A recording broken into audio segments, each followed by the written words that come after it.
Hello, welcome to Balaji education point.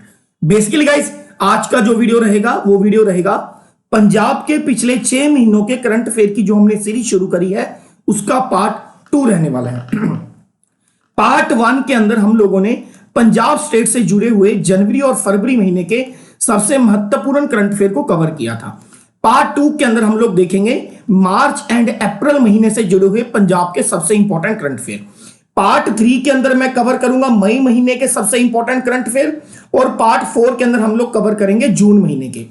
तो ये videos आपका कोई भी ऐसा एग्जाम है जो पंजाब स्टेट से रिलेटेड है, जैसे कोई भी एग्जाम जो पीपीएससी कंडक्ट करती है, हेडमास्टर प्रिंसिपल बीपीओ या पीपीएससी फंक्शनल मैनेजर, ओके, या पंजाब का पटवारी एग्जाम या अन्य कोई भी एग्जाम, PSSB बोर्ड का एग्जाम, अन्य कोई भी एग्जाम है, तो उसके लिए ये वीडियो काफी हेल्पफुल रहने वाला है। This lecture is presented by me, my name is Jatin Singla. ठीक है, अब देखो भाई, इन वीडियोस के अंदर हम लोग वो न्यूज कवर करते हैं जो स्ट्रिक्टली पंजाब गवर्नमेंट से जुड़ी हुई है। पंजाब का अगर आप कोई भी एग्जाम उठा के देखें जिसमें करंट अफेयर आता है, तो अगर उसमें से 10 क्वेश्चन करंट अफेयर के आते हैं तो 6 से 7 क्वेश्चन सेंट्रल गवर्नमेंट से जुड़े होते हैं, 3 से 4 क्वेश्चन जो होते हैं वो स्टेट गवर्नमेंट से जुड़े हुए होते हैं। आने वाले समय में ये हिस्सा बढ़ने वाला है। ओके, नेक्स्ट, जैसा कि मैंने आपको बताया था कि जितने भी करंट अफेयर की वीडियोस मेरे चैनल पे डलेंगी वो फ्री ऑफ कॉस्ट रहेंगी।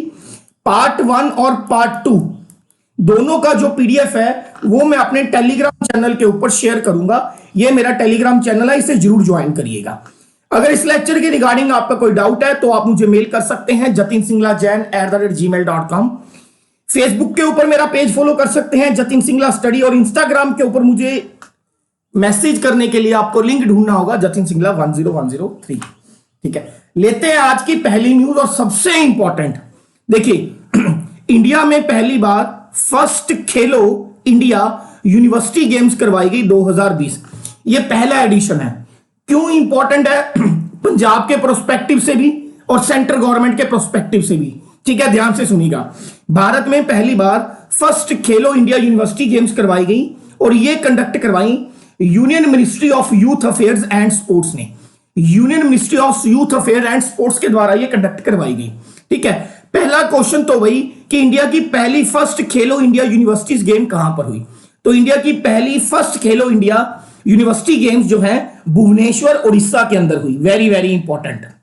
उड़ीसा की राजधानी भुवनेश्वर में हुई। भुवनेश्वर के अंदर एक स्पोर्ट्स कॉम्प्लेक्स है जिसको बोलते हैं Kalinga institute of industrial technology university campus. इसके अंदर ये गेम्स कंडक्ट करवाई गई और ये गेम जो है 22 फरवरी से लेकर 1 मार्च 2020 तक चली। Very very very important question. तो क्वेश्चन क्या आएगा? इंडिया की पहली खेलो इंडिया यूनिवर्सिटी गेम्स कहां पर हुई? भुवनेश्वर उड़ीसा के अंदर। किस मंत्रालय के द्वारा कंडक्ट करवाई गई? ये कंडक्ट करवाई गई union ministry of youth affairs and sports minister. ठीक है, भारत का युवा और खेल मंत्रालय के द्वारा यह कंडक्ट करवाई गई। और इस समय इंडिया के union minister of affair and sports कौन है? यह है किरण रिजिजू। ठीक है, किरण रिजिजू ये इस समय इंडिया के union minister of youth affair and sports minister हैं। यह याद रखिएगा। क्लियर। इस टूर्नामेंट को इनॉग्रेट किया था देश के प्रधानमंत्री नरेंद्र मोदी ने। अब इसको किन किन के द्वारा मिलकर कंडक्ट करवाया गया? ये टूर्नामेंट ऑर्गेनाइज करवाया गया नंबर 1 पे sports authority of India plus association of Indian universities plus Indian Olympic association plus national sports federation. इन चारों ने मिलकर यह टूर्नामेंट कंडक्ट करवाया था। ठीक है, अब भाई इसका एक क्वेश्चन बनता है इसके मास्कोट के ऊपर। मास्कोट का मतलब क्या होता है? एक तरीके से ऑफिशियल नारा क्या था? तो इस साल की first Khelo India university games का ऑफिशियल मास्कोट था जय एंड विजय। जय और विजय। ठीक है, जय और विजय इसका ऑफिशियल मास्कोट था। 3 क्वेश्चन बने पहली स्लाइड से। Very very important. First Khelo India university games कहां पर हुई? भुवनेश्वर उड़ीसा। ठीक है, मास्कोट क्या था? जय एंड विजय। ठीक है, ये गेम्स 22 फरवरी से लेकर 1 मार्च तक चली। अब भाई इसमें पंजाब का इंपॉर्टेंट क्या है वो भी देखेंगे। ठीक है, लगभग 4000 से ज्यादा एथलीट्स ने इसके अंदर पार्टिसिपेट किया और लगभग 113 यूनिवर्सिटीज ने इसमें पार्टिसिपेट किया। अब ये कह सकते हैं कि 113 यूनिवर्सिटीज के ऑल ओवर इंडिया में 4000 से ज्यादा एथलीट्स ने अलग अलग स्पोर्ट्स के अंदर पार्टिसिपेट किया। लगभग 17 स्पोर्ट्स थी जिसमें ये कंपटीशन रखा गया, जैसे कि athlete, boxing, judo, swimming, hockey, table tennis, volleyball, rugby and kabaddi. ठीक है जी। अब इसमें जो यूनिवर्सिटी नंबर 1 पे आई है मेडल टैली में, जिसने सबसे ज्यादा मेडल जीते हैं, वो है हमारी पंजाब यूनिवर्सिटी चंडीगढ़। ये आपके पेपर का क्वेश्चन है कि भारत की पहली खेलो इंडियन यूनिवर्सिटी गेम में से किस यूनिवर्सिटी ने टॉप किया है, तो ये किया है पंजाब यूनिवर्सिटी चंडीगढ़ ने। लगभग इनको 46 मेडल मिले, जिसमें 17 गोल्ड थे, 19 सिल्वर थे और 10 ब्रॉन्ज थे। ठीक है, नंबर ऑफ मेडल कितने थे ये जरूरी नहीं है, ठीक है, लेकिन रैंक जो बहुत ज्यादा जरूरी है कि पंजाब यूनिवर्सिटी का रैंक 1 रहा। अब इसमें 2 क्वेश्चन बहुत इंपॉर्टेंट है। पंजाब यूनिवर्सिटी रैंक 1 पर रही, एक यूनिवर्सिटी है जिसका नाम है सावित्रीबाई फूले यूनिवर्सिटी पुणे, सावित्रीबाई फूले पुणे यूनिवर्सिटी। ठीक है, ये पुणे की एक यूनिवर्सिटी है जिसका रैंक 2 रहा, लेकिन रैंक 3 पे कौन रही? पंजाबी यूनिवर्सिटी पटियाला। ठीक है जी। तो क्या क्वेश्चन बन गए? भारत की पहली first Khelo India university games के मेडल टैली में रैंक 1 पर कौन रही? पंजाब यूनिवर्सिटी चंडीगढ़। रैंक 3 पे पंजाबी यूनिवर्सिटी पटियाला। रैंक 2 पे सावित्रीबाई फूले यूनिवर्सिटी जो कि पुणे में है। क्लियर हो गई बात? Very very very important question. 17 games में लगभग पार्टिसिपेशन हुआ, 113 यूनिवर्सिटीज के लगभग 4000 एथलीट्स ने इसमें पार्टिसिपेट किया। ठीक है, लोकेशन याद रखनी है, भुवनेश्वर उड़ीसा। भुवनेश्वर उड़ीसा का एक कैंपस है जिसको बोलते हैं Kalinga institute of industrial technology university park. यहां पर ये गेम्स कंडक्ट करवाई गई। ठीक है, 4 एसोसिएशन ने मिलकर कराई। साई यानी कि sports authority of India, association of Indian university, Indian Olympic association and national sports federation. अब आगे बढ़ते हैं, कुछ एक्स्ट्रा क्वेश्चन जो आपको वही याद रखनी है, साथ में स्टैटिक जीके के। सबसे पहले तो आपको याद रखना है कि भाई ये गेम्स उड़ीसा में करवाई गई, तो उड़ीसा के सीएम कौन है? तो उड़ीसा के सीएम है इस वक्त नवीन पटनायक। नवीन पटनायक उड़ीसा के सीएम कौन है? नवीन पटनायक। उड़ीसा के गवर्नर यानी कि राज्यपाल कौन है? वो है गणेश लाल। गणेश लाल। जब भी कोई स्टेट का नाम आए उसके सीएम और गवर्नर आपको याद होने चाहिए। क्लियर होगी बात? नेक्स्ट, एक चीज और याद रखिए, भारत के अंदर पहली फर्स्ट फीमेल यूनिवर्सिटी कौन सी थी? Very very important. भारत की पहली महिला यूनिवर्सिटी कौन सी थी? तो उसका नाम था श्री नत्थाबाई दामोदर ठाकरे। श्री नत्थाबाई दामोदर ठाकरे यूनिवर्सिटी, ये पुणे में है और ये 1929 के करीब ओपन हुई थी। तो भारत की पहली महिला यूनिवर्सिटी कौन सी है?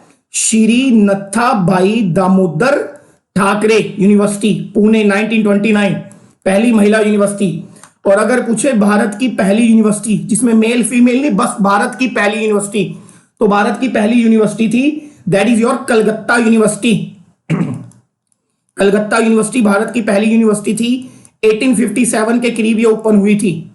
ठीक है, ये याद रखिएगा, very very very important question. और कलकत्ता यूनिवर्सिटी एशिया की ऐसी पहली यूनिवर्सिटी थी जो वेस्टर्न स्टाइल पर ओपन करी गई थी। इंडिया की तो पहली यूनिवर्सिटी थी और एशिया की ऐसी पहली यूनिवर्सिटी थी जो वेस्टर्न स्टाइल पर ओपन करी गई थी, यानी कि पश्चिमी एजुकेशन के जो है ट्रेंड पे ओपन करी गई थी। ये कुछ बातें हैं जो आपको एक्स्ट्रा याद रखनी है और वेरी वेरी इंपॉर्टेंट भी है। क्लियर होगी बात? आगे बढ़ते हैं, अगला क्वेश्चन। इसके साथ आपको एक चीज याद रखनी है, जैसे कि खेलो इंडिया यूनिवर्सिटी गेम्स हुई हैं, वैसे ही एक हुई है खेलो इंडिया विंटर गेम्स। खेलो इंडिया, साथ में नोट करते जाना है, खेलो इंडिया विंटर गेम्स। कहीं आप लोगों क्या हेडफोन लगा ली और सुन लिया तो बस हो गया काम, कुछ नहीं होने वाला। वो खेलो इंडिया यूनिवर्सिटी गेम थी और ये है भारत की पहली खेलो इंडिया विंटर गेम्स। और क्वेश्चन क्या आएगा कि भारत की पहली खेलो इंडिया विंटर गेम्स कब हुई? ये हुई 17 मार्च 2020 से लेकर 11 मार्च 2020 के बीच में। लोकेशन याद रखनी है, ये हुई जम्मू एंड कश्मीर के एक जगह है गुलमर्ग, ठीक है। तो जम्मू एंड कश्मीर के गुलमर्ग में हुई। अगर पूछे first Khelo India university games कहां पर हुई, Orissa Bhubaneswar. First Khelo India winter games कहां पर हुई, 7 मार्च से 11 मार्च के बीच में जम्मू एंड कश्मीर के गुलमर्ग में हुई। Very very very important question, याद रखना है ये बात। ओके हो गई। नेक्स्ट आगे बढ़ते हैं। नारी शक्ति पुरस्कार, very very important, women empowerment award बोलते हैं इसको। ये भारत का महिलाओं को दिया जाने वाला सबसे बड़ा सम्मान है, ठीक है। बिगेस्ट अवार्ड जो हमारे कंट्री के अंदर एक वुमेन्स को दिया जाता है, नारी शक्ति पुरस्कार 2019। अब आप कहोगे सर यहां पर पुरस्कार 2019 लिखा है, लेकिन पढ़ हम लोग 2020 में रहे हैं। 2019 का मतलब क्या है कि भाई दिसंबर 2019 के अंत तक, 1 जनवरी 2019 से शुरू होकर दिसंबर 2019 के अंत तक एक साल में किसी फीमेल ने कौन सा श्रेष्ठ काम किया है, ठीक है। अब दिसंबर 2019 खत्म होगा तो क्या शुरू होगा, जनवरी 2020। तो इसका मतलब 2019 के अंत तक जिस महिला ने सर्वश्रेष्ठ काम किया उसे अवार्ड दिया जाएगा, कब, 2020 के अंदर। क्लियर होगी। अब नारी शक्ति पुरस्कार हर साल 8 मार्च को दिया जाता है वुमेन्स डे के ऊपर, ठीक है। Very very very very important question. हर साल ये 8 मार्च को राष्ट्रपति भवन में देश के प्रेसिडेंट के द्वारा दिया जाता है। On 8 March president Ramnath Kovind, India के जो इस समय राष्ट्रपति हैं रामनाथ कोविंद, ठीक है, इन्होंने 15 वुमेन्स को नारी शक्ति पुरस्कार दिया, या जिसको वुमेन शक्ति अवार्ड भी बोलते हैं, एट राष्ट्रपति भवन न्यू दिल्ली, ठीक है भाई। नेक्स्ट, ये अवार्ड क्यों दिया जाता है? This award is confirmed annually to the eminent women and institution of their service toward the cause of women empowerment and the social welfare. यह अवार्ड उन महिलाओं को दिया जाता है जिन्होंने समाज भलाई, वुमेन इंपावरमेंट, महिला सशक्तिकरण या फिर गेम चेंजर के तौर पर काम किया है। एक महिला जिसने अपने काम से समाज में महिलाओं के प्रति नजरिया को बदला है, उनको यह नारी शक्ति अवार्ड दिया जाता है। खैर ये जरूरी नहीं है कि नारी शक्ति अवार्ड क्यों दिया जाता है, आपको ये याद रखना है कि भाई नारी शक्ति अवार्ड हर साल 8 मार्च को वुमेन्स डे के ऊपर दिया जाता है राष्ट्रपति भवन के अंदर, और इस साल 15 महिलाओं को दिया गया। क्लियर होगी बात, ठीक है। इस अवार्ड को किसने शुरू किया था? Ministry of women and child development, ठीक है, महिला और बाल विकास मंत्रालय के द्वारा यह अवार्ड 1991 में 1991 में शुरू हुआ था, ठीक है जी। नेक्स्ट, और ये हर साल इंटरनेशनल वुमेन्स डे के ऊपर दिया जाता है। अब इसमें हमारे लिए जरूरी क्या है पंजाब के पेपर में, यहां पर आप देख सकते हैं उन 15 में से 12 महिलाएं जो सबसे इंपॉर्टेंट है उनकी एक लिस्ट है। उनमें से एक महिला है 7वें नंबर पर, आप देख रहे हैं मान कौर। ये पंजाब के पटियाला की रहने वाली हैं। इनकी एज लगभग 104 साल है और ये एक एथलीट है, ठीक है। देखिए कितनी बड़ी इंस्पिरेशन की बात है, 104 साल की महिला है पंजाब की और ये एक बहुत ही बढ़िया एथलीट है। तो क्वेश्चन क्या आएगा कि इस साल नारी शक्ति पुरस्कार अवार्ड में से पंजाब की किस महिला को नारी शक्ति पुरस्कार दिया गया है? दैट इज योर मान कौर, पटियाला पंजाब की मान कौर 104 साल की एथलीट है ये। इसके अलावा एक लेडी है that is called Bina Devi, ये भी याद रखिए बीना देवी, इन्हें मशरूम महिला कहते हैं, बीना देवी मशरूम महिला, बिहार, ठीक है, ये भी पूछ सकते हैं। और एक आपको याद रखनी है भागीरथी अम्मा। जितनी भी 15 महिलाएं थी उसमें से सबसे ओल्ड एज्ड, सबसे बूढ़ी औरत जिसे यह अवार्ड दिया गया, इनकी उम्र लगभग 105 साल की है और ये केरला की है, भागीरथी अम्मा। इन्होंने 105 साल की उम्र में 4th क्लास का, 4th स्टैंडर्ड का लिटरेसी का एग्जाम, पढ़े लिखे होने का एग्जाम पास किया है। 105 साल की उम्र में केरला के एक महिला ने 4th स्टैंडर्ड का, 4th क्लास का, ठीक है, साक्षरता का एग्जाम, लिटरेसी का एग्जाम जो है क्लियर किया है भागीरथी अम्मा। अब हम कुछ पढ़ते हैं मानकौर के बारे में, ठीक है। 104 ईयर ओल्ड मानकौर जो कि पटियाला पंजाब की रहने वाली है, known as miracle of Chandigarh, इनको मेरिकल ऑफ चंडीगढ़ यानी कि चंडीगढ़ का जादूगर भी बोलते हैं, ठीक है। He also honoured with the नारी शक्ति पुरस्कार 2019 and her achievement in the athletic and the track field events, ठीक है। क्यों दिया गया है? एथलीट है, ट्रैक पर दौड़ती हैं, फील्ड पर दौड़ती हैं, ठीक है। इसके अलावा इनके नाम पर एक और रिकॉर्ड भी है। She had set a new record by becoming a world's fastest centenarian at the American master game 2016। ठीक है, अमेरिका में 2016 में ओल्ड एज बंदों के लिए एथलीट्स गेम हुई थी, उसमें ये फास्टेस्ट रनर अप के तौर पर, फास्टेस्ट दौड़ाक के तौर पर, एथलीट के तौर पर निकलकर सामने आई हैं। ठीक है, तो पंजाब की महिला है मान कौर, जिसे नारी शक्ति पुरस्कार दिया गया है। और नारी शक्ति पुरस्कार हर साल 8 मार्च को इंटरनेशनल वुमेन्स डे पर राष्ट्रपति भवन में देश के प्रेसिडेंट के द्वारा दिया जाता है। That's it. नेक्स्ट, अब इसके ऊपर क्वेश्चन कैसे बनेगा? बंदा कहेगा जी इसमें तो करंट है नहीं, पर देखो ये करंट से जुड़ा हुआ है। Consider the following statement with respect to Nari Shakti पुरस्कार। ठीक है, आपको मैं 10 सेकंड देता हूं, अगर आपने पीछे वाली स्लाइड आराम से सुनी है तो आप इसका आंसर दे पाएंगे। पहला है, it is the highest civilian honour for the women in India. Next, ministry of women and child development confirm this award annually. Which statement is given below is और आर करेक्ट? क्या यह पहली statement सही है, या सिर्फ second सही है, या पहली और दूसरी दोनों सही है, दोनों में से कोई भी सही नहीं है। ठीक है, स्लाइड के स्टार्टिंग में बोला था ये हाईएस्ट सिविलियन अवार्ड है जो इंडिया में किसी महिला को दिया जाता है, याद रखिएगा, और ये ministry of women and child development के द्वारा शुरू किया गया है। तो इसका आंसर आएगा C, both 1 and 2। Next, merger of public sector bank 2020। ठीक है, हमारी जो फाइनेंस मिनिस्टर है जिनका नाम है निर्मला सीतारमन, निर्मला सीतारमन, इससे पहले ये डिफेंस मिनिस्टर भी रह चुकी हैं मोदी गवर्नमेंट 1 के अंदर, निर्मला सीतारमन। ठीक है, निर्मला सीतारमन ने लगभग मार्च अप्रैल के महीने में अनाउंसमेंट करी थी कि जो 10 पब्लिक सेक्टर बैंक हैं, यानी कि जो 10 सरकारी बैंक हैं, उन्हें मर्ज किया जाएगा दूसरे 4 पब्लिक सेक्टर बैंक के साथ। यानी कि जो 10 छोटे पब्लिक सेक्टर बैंक हैं उन्हें उठाकर मर्ज कर दिया जाएगा, जोड़ दिया जाएगा, कोलैबोरेट कर दिया जाएगा 4 बड़े पब्लिक सेक्टर बैंक के साथ। एक बात तो ये याद रखनी है, उसमें हमारे एग्जाम के लिए इंपॉर्टेंट क्या है, एक बैंक है जिसको आप बोलते हैं OBC, oriental bank of commerce. ठीक है, और एक बैंक है यूनाइटेड बैंक ऑफ इंडिया। इन दोनों को उठाकर मर्ज कर दिया गया है पंजाब नेशनल बैंक के साथ, पंजाब नेशनल बैंक के साथ। Super important question, oriental bank of commerce and United bank of India को किस बैंक के साथ मर्ज किया गया है? पंजाब नेशनल बैंक के साथ। इसके हिसाब से पंजाब नेशनल बैंक इंडिया का second largest public sector bank बन गया। और याद रखिए पंजाब नेशनल बैंक का हेडक्वार्टर दिल्ली के अंदर है। ठीक है, बैंक के एग्जाम में एक बैंक का हेडक्वार्टर पूछ लेते हैं, पंजाब नेशनल बैंक का जो हेडक्वार्टर है वो कहां पर है? दिल्ली के अंदर। और पीएनबी के जो MD, managing director and chief executive officer, MD and CEO है, उनका नाम है S Mallikarjun Rao, S Mallikarjun Rao.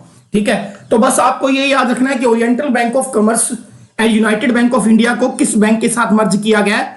Punjab national bank के साथ। सिंडिकेट बैंक को मर्ज कर दिया गया है कैनरा बैंक के साथ। इंडियन बैंक को मर्ज कर दिया गया है इलाहाबाद के साथ। आंध्रा बैंक और कॉर्पोरेशन बैंक को मर्ज किया गया यूनियन बैंक ऑफ इंडिया के साथ। ठीक है, ये वो बैंक हैं जिनके एनपीए ज्यादा थे, नॉन परफॉर्मिंग एसेट्स ज्यादा थे, तो उन्हें कंट्रोल करने के लिए इन्हें दूसरे बैंकों के साथ मर्ज कर दिया गया है। Am I clear? Finance minister कौन है? Nirmala Sitharaman. Punjab national bank headquarter कहां है? दिल्ली। एमडी एंड सीईओ कौन है? Shri Mallikarjun, S Mallikarjun Rao. Clear होगी बात? नेक्स्ट आगे बढ़ते हैं। पंजाब गवर्नमेंट ने एक ऐप लॉन्च करी है कोविड 2019, यानी कि कोविड-19 को रोकने के लिए, लोगों को अवेयर करने के लिए। इस ऐप का नाम है कोवा पंजाब। ये गूगल के प्ले स्टोर से आप डाउनलोड कर सकते हैं। अब क्वेश्चन क्या आएगा? रिसेंटली पंजाब गवर्नमेंट, ठीक है, launched a application to aware people about the कोविड-19। The name of the application is COVA Punjab. ठीक है, ये एक मोबाइल एप्लीकेशन है। अब भाई ये क्या करेगी? ये लोगों को अवेयर करेगी कि भाई कोरोना वायरस के सिम्टम क्या है, लक्षण क्या है। ठीक है, अगर किसी को शक है कि उन्हें कोरोना वायरस है तो उसकी लोकेशन के हिसाब से नियरेस्ट हॉस्पिटल कौन सा है जहां पर वो कोरोना वायरस का टेस्ट या ट्रीटमेंट करवा सकता है। तीसरा, आपके डिस्ट्रिक्ट के अंदर कितने एक्टिव केस हैं, आपका डिस्ट्रिक्ट किस जोन में आता है, ग्रीन जोन में आता है, रेड जोन में आता है या ऑरेंज जोन में आता है। इस तरीके से ये ऐप पंजाब के चीफ मुख्य सेक्रेटरी, मुख्य सकत्तर करण अवतार सिंह के द्वारा लॉन्च करी गई, बस आपको यही याद रखना है, ठीक है। और इस एप्लीकेशन को बनाया कितने था? This application was developed by the department of government reforms and public grievance, ठीक है, ठीक है। बस ये मत याद रखो, ये काम का नहीं है। You have to remember only कि भाई पंजाब गवर्नमेंट ने कोविड-19 से लड़ने के लिए, लोगों को अवेयर करने के लिए एक ऐप लॉन्च करी है, that is known as COVA Punjab, that's it. Next, double star लगाइएगा इसके ऊपर, इंपॉर्टेंट है ये। Former Indian hockey player and Padma Shri award Balbir Singh Kullar passed away at 77। मैंने आपको पिछले वीडियो में भी बताया था कि जब भी किसी पर्सन की डेथ होती है उसे बोलते हैं ओबिचरी, ठीक है। तो भाई क्वेश्चन क्या आएगा कि recently Balbir Singh Kullar passed away belongs to which field? Sports, ठीक है, स्पोर्ट्स से था, ये पॉलिटिशियन थे, म्यूजिक थे, आर्ट्स थे, किस फील्ड से जुड़े हुए थे? तो ये जुड़े हुए थे स्पोर्ट्स से, बस ये याद रखिए, ठीक है। 1 मार्च 2020 को बलबीर सिंह कुल्लर, जो कि भारत के फॉरवर्ड इंडियन हॉकी प्लेयर थे और इन्हें पद्मश्री अवार्ड भी दिया जा चुका है, और ये पंजाब के पुलिस ऑफिसर भी रह चुके हैं। इनकी संसारपुर, अपने पैतृक गांव जलंधर में गांव है संसारपुर, ये इनका पैतृक गांव है, वहां पर इस डिस्ट्रिक्ट के अंदर इनकी जो है मृत्यु हो गई। एक क्वेश्चन बताता हूं, भारत का जो सबसे बड़ा अवार्ड है वो है भारत रत्न। ये ऑर्डर याद रखना, बुक में नहीं मिलेगा। हाईएस्ट सिविलियन अवार्ड, सिविलियन का मतलब होता है जो किसी भी फील्ड में दिया जा सकता है। जैसे मान के चलो कि हम लोग ऑस्कर अवार्ड देते हैं, वो फिल्म इंडस्ट्री से जुड़ा होता है, वो सिविलियन नहीं है। ऐसा अवार्ड जिसका फील्ड तय नहीं है उसको सिविलियन अवार्ड बोलते हैं, ठीक है। तो भारत का हाईएस्ट सिविलियन अवार्ड है भारत रत्न। दूसरा है पद्म विभूषण, पद्म विभूषण। तीसरा हाईएस्ट सिविलियन अवार्ड है पद्म भूषण, पद्म भूषण। और चौथा है पद्मश्री। ये हाईएस्ट सिविलियन अवार्ड की कैटेगरी में आते हैं, याद रखें। पहला भारत रत्न, दूसरा पद्म विभूषण, तीसरा पद्म भूषण और चौथा पद्मश्री। ये ऑर्डर याद रखना है, क्लियर। बलबीर सिंह का जन्म 8 अगस्त 1942 को संसारपुर पंजाब के अंदर हुआ था, ठीक है। अब बलबीर सिंह के ऊपर आपको क्या याद रखना है कि Balbir Singh Kullar was awarded Padma Shri award in 2009 and Arjuna award in 1999, बस, ठीक है। उन्हें 2009 के अंदर पद्मश्री अवार्ड मिला, 1999 के अंदर अर्जुन अवार्ड मिला, ये याद रखिएगा, ये इंपॉर्टेंट क्वेश्चन। क्लियर होगी बात? Very very very important question. चलिए नेक्स्ट देखते हैं। नेक्स्ट है, पंजाब इंडिया का पहला ऐसा राज्य बना है जिसने कोरोना वायरस के आने के बाद अपनी स्टेट के अंदर कर्फ्यू इंप्लीमेंट किया है। Very very very important question. इसमें से सिर्फ एक ही क्वेश्चन बनता है, भारत का पहला राज्य जिसने लॉकडाउन के फेल होने के बाद अपने यहां पर एक अनडेफिनेट पीरियड के लिए, ठीक है, अनिश्चित काल के लिए कर्फ्यू लगाया, तो वो बनी Punjab. Very very important question, ठीक है।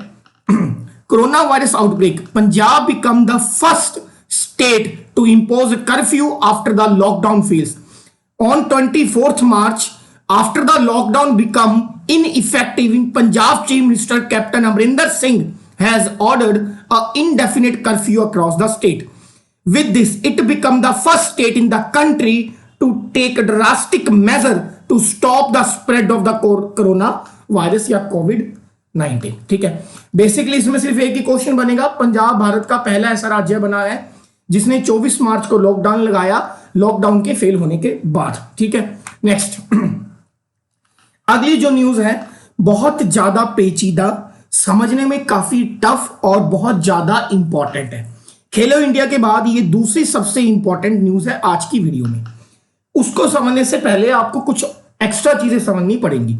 भारत में 2 ऐसी ऑर्गेनाइजेशंस हैं जो रोड्स यानी कि सड़क निर्माण का काम करती हैं केंद्र सरकार के सेंट्रल लेवल पे, ठीक है। उनमें से एक ऑर्गेनाइजेशन है NHAI, जिसे हम national highway authority of India बोलते हैं, ठीक है, राष्ट्रीय राज्य मार्ग परिवहन निगम, ठीक है, या फिर जिसे हम लोग ब्रो बोलते हैं वो है बॉर्डर रोड ऑर्गेनाइजेशन, ठीक है। 2 ऐसी संस्थाएं हैं जो केंद्र सरकार के तहत भारत के अलग अलग राज्यों में रोड निर्माण का कार्य करती हैं। एक है NHAI national highway authority of India and BRO border road organisation.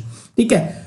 हमारी ज्योग्राफी की जो मेरे पेड मेंबर्स हैं उनको मैंने ज्योग्राफी की रोड ट्रांसपोर्ट की वीडियोस दी हैं 3, उनमें ये ब्रो और एनएचएआई पूरा डिटेल में एक्सप्लेन है। ठीक है। अब बॉर्डर रोड ऑर्गेनाइजेशन का काम है, ठीक है, जिस हम करंट अफेयर से बात करने वाले हैं, करंट अफेयर से जुड़ा हुआ काम है ब्रो का। पहले ब्रो के बारे में पढ़ते हैं। देखिए, बॉर्डर रोड ऑर्गेनाइजेशन जो है ये 7 मई 1960 को बनी थी, जिसका मुख्य ऑफिस न्यू दिल्ली में है और इसके हेड यानी कि डायरेक्टर जनरल जो है वो लेफ्टिनेंट जनरल हरपाल सिंह है। अब ब्रो और एनएचएआई में मेन अंतर क्या है? बॉर्डर रोड ऑर्गेनाइजेशन बेसिकली उन जगहों पर सड़क का निर्माण करती है, ऐसे एरियाज पे सड़क का निर्माण करती है, वो एरिया जो ज्यादातर बॉर्डर के करीब होते हैं, अंतरराष्ट्रीय सीमा के करीब होते हैं, जैसे पाकिस्तान के साथ लगने वाले गांव, चाइना के साथ लगने वाले गांव, या फिर माउंटेन्स यानी कि बहुत ही कठिन पहाड़ों के अंदर अगर आपको सड़क बनानी है जिसका अपना एक स्ट्रेटेजिक इंपॉर्टेंस हो। ठीक है, तो इन 2 जगह पर अगर सड़क बनानी है तो वो बनाएगी भारत में ब्रो। लेकिन बाकी नॉर्मल सड़कें बनाने का, नेशनल हाईवे बनाने का जो काम है वो NHA, national highway authority of India करती है। क्लियर होगी बात? ओके। अब ब्रो ने पंजाब में एक सड़क बनाई है जो बहुत ही इंपॉर्टेंट है। ठीक है, सबसे पहले तो आप ये पुल देखिएगा, ये एक तरीके का पुल है जो ब्रो ने बनाया है पंजाब के गुरदासपुर में। ठीक है, ये वेरी वेरी इंपॉर्टेंट। और नीचे जो आप ये रिवर देख रहे हैं ये रावी नदी है, ये रावी रिवर है। अब इसकी इंपॉर्टेंस क्या है वो देखते हैं। ठीक है, ध्यान से समझिएगा। सबसे पहले बीआरओ यानी कि बॉर्डर रोड ऑर्गेनाइजेशन ने 18 करोड़ की लागत से 484 मीटर एक परमानेंट ब्रिज बनाया है पंजाब के कसोवाल एनक्लेव में। पंजाब के कसोवाल एनक्लेव गुरदासपुर डिस्ट्रिक्ट में, याद रखिए गुरदासपुर डिस्ट्रिक्ट में ब्रो ने 18 करोड़ का एक परमानेंट ब्रिज बनाया है कसोवाल एनक्लेव में। ठीक है जी। इससे पहले यहां पर एक पल्टून ब्रिज था। देखिए, पल्टून ब्रिज बेसिकली होता क्या है, जो एक फ्लोटिंग ब्रिज है, हिलता रहता है, उसकी लिमिटेड कैपेसिटी होती है कि लिमिटेड लोग जा सकते हैं, लिमिटेड वेट जा सकता है, कभी भी गिर जाता था। ठीक है, इससे क्या होता था कि जो कसोवाल एनक्लेव है वो इंडिया से टूट जाता था, अलग हो जाता था। कहने का मतलब ये पल्टून या जो फ्लोटिंग ब्रिज है यही एक तरीका था कसोवाल एनक्लेव को पूरे रेस्ट ऑफ इंडिया से जोड़ने का। अब इस ब्रिज को परमानेंट बना दिया गया है बाय द ब्रो यानी कि बॉर्डर रोड ऑर्गेनाइजेशन के द्वारा, लगभग 18 करोड़ की लागत से 484 मीटर ये लंबा है। अब भाई इसकी इंपॉर्टेंस क्या है, बड़ी ध्यान से समझना, मैप से समझाऊंगा, आराम से समझना, कॉपी पेन छोड़ दो। यहां पर आप देख रहे हैं ये है पंजाब। पंजाब के लगभग FF टैग P 6 ऐसे जिले हैं पंजाब के जो पाकिस्तान के साथ लगते हैं। ट्रिक क्या याद रखनी है, FF टैग P, F ने F को टैग किया P के ऊपर। ठीक है, पहला F है फाजिलका, दूसरा F है फिरोजपुर, फिर T है तरनतारन, A है अमृतसर यानी कि G है गुरदासपुर और P है पठानकोट। ये वाला जो आप बॉर्डर देख रहे हैं ये सारा पाकिस्तान के साथ लगता है इस तरफ से। पहली बात तो एक तरीके से आपको ये समझ में आ गया कि गुरदासपुर के साथ हमारा पाकिस्तान का बॉर्डर लगता है। ठीक है भाई, यहां से एक नदी गुजरती है, अगर आप पंजाब की वीडियोस मेरी देखिए, यहां से इस तरीके से एक रिवर गुजरती है कॉल्ड रावी। ओके, एक रिवर लगभग यहां से आती है, ठीक है, इस तरफ से कुछ इस तरीके से, दिस इज नोन एज, यहां से एक रिवर आती है जिसको बोलते हैं ब्यास, पीछे से आती है ब्यास कुंड हिमाचल प्रदेश से, एक इधर से पीछे से मानसरोवर से होती हुई, तिब्बत से होती हुई, ठीक है, पंजाब में एक रिवर आती है दैट इज कॉल्ड, ये वाली है सतलुज। ओके होगी बात। सतलुज और ब्यास आपस में एक जगह पर मिलते हैं जिसको हम लोग बोलते हैं तरनतारन, और यहीं पे हरि के पतन है। ठीक है, हरि के पतन है, ये पिछली वीडियो में मैंने समझाया था। अब भाई देखिए, ये रावी नदी है, ये गुरदासपुर है, गुरदासपुर में रावी नदी के इस तरफ है, ठीक है, कसोवाल एनक्लेव। क्लियर है, अगर रावी नदी के ऊपर ये पुल टूट जाता तो कसोवाल एनक्लेव इंडिया से जुड़ जाता, इंडिया से ना जुड़ पाता, मतलब बिल्कुल तरीके से अलग हो जाता। तो कसोवाल एनक्लेव को इंडिया के साथ जोड़ने के लिए यह ब्रिज बनाया गया ब्रो के द्वारा। अब इसकी स्ट्रेटेजिक इंपॉर्टेंस क्या है, अगर ये ब्रिज परमानेंट बन जाता है, देखिए अब ये ब्रिज बन गया, अब ये अनलिमिटेड कैपेसिटी लेके जा सकता है। एक तरफ ये है कसोवाल एनक्लेव, ये है रेस्ट ऑफ द इंडिया, बीच में ये जा रही है रावी। अब यहां से अगर कभी युद्ध का टाइम आता है, वॉर का टाइम आता है, तो आप जितना मर्जी अनडेफिनेट लोड लेके जा सकते हो, यहां से जल्द आप पहुंच सकते हो। एक चीज आपको और याद रखनी है कि जो कसोवाल एनक्लेव है, ठीक है, ये कसोवाल एक एनक्लेव के एक तरफ पाकिस्तान बॉर्डर लगता है। इसे हम इंडिया में तो कसोवाल एनक्लेव बोलते हैं, लेकिन पाकिस्तान में इसे बोला जाता है जस्सर और नैरोवाल एनक्लेव। याद रखिए, कसोवाल एनक्लेव को पाकिस्तान में बोलते हैं जस्सर और नैरोवाल एनक्लेव।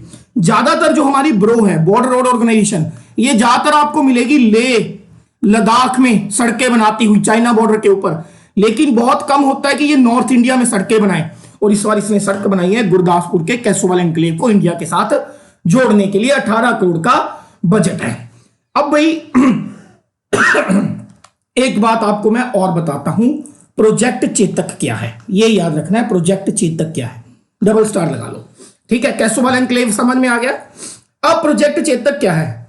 ब्रो जो है इंडिया में मोटे तौर पर 18 प्रोजेक्ट के ऊपर काम कर रही है, अलग अलग जगह पर, लेह में, लद्दाख में, ठीक है, नीचे उधर नॉर्थ ईस्ट में, असम में, सिक्किम के पास, अलग अलग 18 जगहों पर ये काम कर रही है, 18 प्रोजेक्ट में।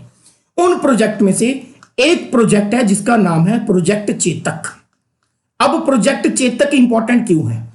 3 भारत के राज्य, पहला हरियाणा, दूसरा राजस्थान और तीसरा पंजाब। अगर पंजाब, हरियाणा और राजस्थान में कोई रोड का निर्माण किया जाएगा जो कि ब्रो के द्वारा किया जाएगा, उसे किस प्रोजेक्ट के तहत रखा जाता है? Project Chetak. Basically project Chetak का मतलब क्या है कि भाई अगर ब्रो के द्वारा हरियाणा, राजस्थान और पंजाब में कोई सड़क बनानी है तो वो प्रोजेक्ट चेतक का हिस्सा है। ये बात याद रखिएगा, वेरी वेरी इंपॉर्टेंट क्वेश्चन। आगे बढ़ते हैं। ओके, एक यहां पर रख लो, देखो यहां से बताया था रावी गई, ये आ गई पीछे से ब्यास और ये आ गई सतलुज, ठीक है, ठीक है। तो 3 एरिया में डिवाइड हो गया। ये जो ब्लू वाला देख रहे हैं, this is known as Malwa. वो एरिया जो सतलुज नदी के साउथ में दक्षिण की तरफ है उसे मालवा कहते हैं। ये वाला जो आप एरिया देख रहे हैं, this is known as Doaba. The area between the Beas and Sutlej, the area between Beas and Sutlej called Doaba. और इसे बोलते हैं Majha. The area between Ravi and Beas is known as Majha. ये याद रखिए। नेक्स्ट, इंडियन रेलवे की, भारतीय रेलवे की एक फैक्ट्री है जिसका नाम है रेल कोच फैक्ट्री कपूरथला। ये बहुत फेमस है कि पंजाब में कहां पर रेल कोच फैक्ट्री है, ठीक है। रेलवे के कोच यानी कि डिब्बे बनाए जाते हैं कपूरथला के अंदर। अब रेल कोच फैक्ट्री ने एक वेंटिलेटर बनाया है। अब देखिए जी, वेंटिलेटर तब काम आता है जब आपको ब्रेथ लेने में, ज्यादातर अस्थमा के लोगों में इस्तेमाल होता है। कोविड-19 में लोगों के फेफड़ों पे इंपैक्ट पड़ता है, उन्हें सांस लेने में प्रॉब्लम आती है, तो उन्हें ऑक्सीजन पहुंचाने के लिए वेंटिलेटर का इस्तेमाल करना पड़ता है। तो पंजाब की जो रेल कोच फैक्ट्री है कपूरथला, उसने एक वेंटिलेटर बनाया है जिसका नाम है जीवन। वेरी वेरी वेरी इंपॉर्टेंट, ठीक है। पंजाब की रेल कोच फैक्ट्री कपूरथला के द्वारा एक वेंटिलेटर बनाया गया है जिसका नाम है जीवन। और ये वेंटिलेटर बहुत ही लो कॉस्ट पे बनाया गया है, ठीक है। स्टार्टिंग कॉस्ट है इसका 10,000। अगर इसमें कंप्रेसर यानी कि दूसरे इक्विपमेंट ऐड कर दिए जाएं तो ये वेंटिलेटर सिर्फ और सिर्फ 30,000 का पड़ेगा। लेकिन जो नॉर्मल वेंटिलेटर होते हैं उनकी कॉस्ट 5 लाख से 15 लाख रुपए के बीच में होती है, और ये लगभग 30,000 रुपए में तैयार हो जाएगा। तो क्वेश्चन क्या आएगा? कोविड-19 से लड़ने के लिए कपूरथला की रेल कोच फैक्ट्री ने एक लो कॉस्ट चीप वेंटिलेटर बनाया है जिसका नाम क्या है? जीवन। सुपर इंपॉर्टेंट क्वेश्चन, ठीक है। द कॉस्ट ऑफ जीवन मैंने आपको बताया स्टार्टिंग में 10,000 होगा, कंप्रेसर को ऐड करके 30,000 हो जाएगा। अभी ये फाइनल नहीं हुआ, इसको फाइनल क्लियरेंस देगा ICMR, Indian council of medical and research. आप सबके घर में डिटोल होगी, डिटोल, उसके ऊपर देखिएगा, उसके ऊपर लिखा होता है कि डिटोल ICMR के द्वारा सर्टिफाइड है, Indian council of medical research के द्वारा सर्टिफाइड है। तो जीवन यानी कि इस वेंटिलेटर को इस्तेमाल करने की फाइनल परमिशन ICMR के द्वारा दिया जाएगा। इंडिया में इस वक्त लगभग 57,000 वेंटिलेटर है, लेकिन भविष्य में ये लगभग 2 से 3 लाख तक इसकी जरूरत जा सकती है। जैसे दिल्ली से आप देख रही है कोविड-19 के केस बढ़ते जा रहे हैं। तो क्वेश्चन एक ही बनता है, इंडियन रेलवे की रेल कोच फैक्ट्री कपूरथला ने जो लो कॉस्ट वेंटिलेटर बनाया उसका नाम क्या है? जीवन, कोविड-19 कोरोना वायरस से लड़ने के लिए। नेक्स्ट अगला question, IIT Indian institute of technology, ठीक है, आईआईटी रोपड़, ये याद रखिए भारत के जो सब सर्वश्रेष्ठ इंजीनियरिंग कॉलेज है उनमें ज्यादातर आईआईटीज ही आते हैं, ठीक है। आईआईटी दिल्ली, आईआईटी हैदराबाद, इस तरीके से आईआईटी कानपुर, उनमें से एक आईआईटी की ब्रांच है IIT Ropar, Indian institute of technology Ropar. इन्होंने एक वार्ड बोट डिजाइन किया है। वार्ड क्या होता है? जिसमें पेशेंट्स को रखा जाता है हॉस्पिटल में। बोट क्या होता है? यहां पर देखिए ये है वार्ड बोट, ये एक सेंसर से चलने वाली बोट है एक तरीके से। इसमें आप क्या करेंगे, जो पेशेंट्स हैं उनके फूड को, खाने का सामान, उनकी मेडिसिन, उनकी अदर चीजों को रख देंगे।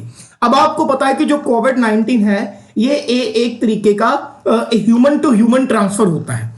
तो ये बोर्ड जो है ह्यूमन टू ह्यूमन ट्रांसफर को रोकने के लिए बनाई गई है कि भाई अगर ह्यूमन जो है कोरोना वायरस पेशेंट के कांटेक्ट में जाएगा ही नहीं तो ये फैलेगा कैसे, ठीक है। लेकिन उन पेशेंट्स का ख्याल तो रखना है। तो आईआईटी रोपड़ ने एक वार्ड बोट डिजाइन करी है ताकि वो जो हमारे पेशेंट्स हैं उन्हें डिलीवर कर सके food and medicine. A team of research at Indian Institute of Technology IIT Ropar in Punjab, Roopnagar district, has come up with a design of an autonomous ward bot which can deliver medicine and food to COVID-19 patient in isolation wards without human intervention. ठीक है, लो human to human contact में आए बिना ये sensor से चलती है। भाई सेंसर का मतलब इसको आप कहीं दूर से कंट्रोल कर सकते हो। ये ऑटोमेटिकली चलेगी, पेशेंट्स को फूड देगी, मेडिसिन देगी और वापस आ जाएगी। क्लियर होगी बात? नेक्स्ट इसके बारे में और क्या याद रखना है? ये बेसिकली एक महिला है जिसका नाम है एकता सिंगला, आईआईटी रोपड़ में मैकेनिकल डिपार्टमेंट की हेड है। उन्होंने अपने स्टूडेंट्स के साथ मिलकर ये बनाया है, ठीक है। और दूसरा इसमें आप क्या याद रखेंगे कि ये सेंसर बेस्ड है, सेंसर के ऊपर काम करती है और बेसिकली इसका कोई काम नहीं है, ठीक है। नेक्स्ट है जी पंजाब का बहुचर्चित होला मोहल्ला फेस्टिवल, ठीक है। होला मोहल्ला फेस्टिवल श्री अनंदपुर साहब में बनाया गया है पंजाब के अंदर, ठीक है। 10 मार्च को ये फेस्टिवल शुरू हुआ था, होला मोहल्ला, ठीक है। और ये एनुअल सिख फेस्टिवल है। एनुअल का मतलब हर साल मनाया जाता है श्री अनंदपुर साहब जी के अंदर, ठीक है। और ये 3 दिन तक चलता है, ठीक है। 10 मार्च को शुरू हुआ, 10, 11, 12 3 दिन ये पूरा चलेगा, ठीक है। ये फेस्टिवल बेसिकली हमारी जो सिख कम्युनिटी है, सिख भाई लोग हैं, उनके शारीरिक स्ट्रेंथ, फिजिकल स्ट्रेंथ, उनकी वॉर टेक्निक, ठीक है, उनकी पावर को दर्शाती है, ठीक है। नेक्स्ट अच्छा, इस पे एक क्वेश्चन बनता है। अब चलिए मैं ही आपको अगली वीडियो में बता दूंगा, एक्सप्लेन करना पड़ेगा। नेक्स्ट करते हैं, एलपीजी स्कीम प्रधानमंत्री उज्जवल योजना क्लोज्ड, डबल स्टार लगाओ अगेन। तीसरी सबसे इंपॉर्टेंट न्यूज, अगर आपने सोशल वेलफेयर स्कीम्स नहीं देखी जिनका सैटरडे को भी 6 जून को टेस्ट है, 6 वीडियोस, 6 पीडीएफ प्लस 200 से 250 एमसीक्यू, ठीक है, उसमें मैंने कवर करी है स्कीम प्रधानमंत्री उज्जवल योजना, जिसके तहत एलपीजी सिलेंडर्स दिए जाते हैं, पर फैमिली पर सिलेंडर दिया जाता है जो लोग बीपीएल यानी कि बिलो द पॉवर्टी लाइन पे आते हैं। ये एक वुमेन इंपावरमेंट स्कीम है। महिलाओं को बीमारियां हो जाती हैं जब वो चूल्हे में, ठीक है, अनएथिकल तरीके से खाना बनाती हैं तो धुएं से, डस्ट से उनके फेफड़े कमजोर हो जाते हैं। उसे रोकने के लिए प्रधानमंत्री उज्जवल योजना शुरू करी गई थी जिसके तहत उन्हें एलपीजी सिलेंडर्स दिए जाते थे। अब एलपीजी स्कीम्स को फाइनली क्लोज कर दिया गया है। जब इस स्कीम को क्लोज किया गया तो हमारी जो रूलिंग पार्टी है सेंटर में, भारतीय जनता पार्टी, उनके मेंबर थे रमेश बिधूरिया। इन्होंने देश की संसद में एलपीजी ने क्या अचीव्ड किया है उसका डाटा सामना रखा जी, भाई कितना फायदा हुआ है।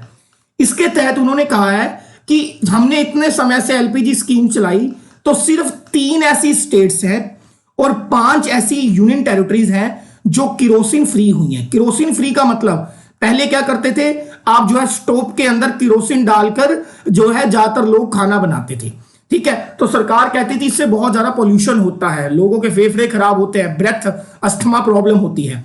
तो इन्होंने कहा है कि भाई प्रधानमंत्री उज्जवल योजना का फायदा क्या हुआ है, सिर्फ 3 ऐसी स्टेट हैं और 5 ऐसी यूटीज हैं जो किरोसिन फ्री बनी है, ठीक है। वो 3 स्टेट कौन सी है, हरियाणा, पंजाब एंड आंध्र प्रदेश। 5 यूटीज कौन सी है, दिल्ली, चंडीगढ़, दमन and Diu, Dadar and Nagar Haveli, Andaman and Nicobar island, Pondicherry. ठीक है, दमन एंड दीव, दादर एंड नगर हवेली एक है, याद रखिएगा। क्लियर है? तो क्वेश्चन क्या आ गया कि प्रधानमंत्री उज्जवल योजना के तहत कौन से 3 राज्य जो हैं केरोसिन फ्री हुए हैं? हरियाणा, पंजाब एंड आंध्र प्रदेश। ये आपको याद रखना है।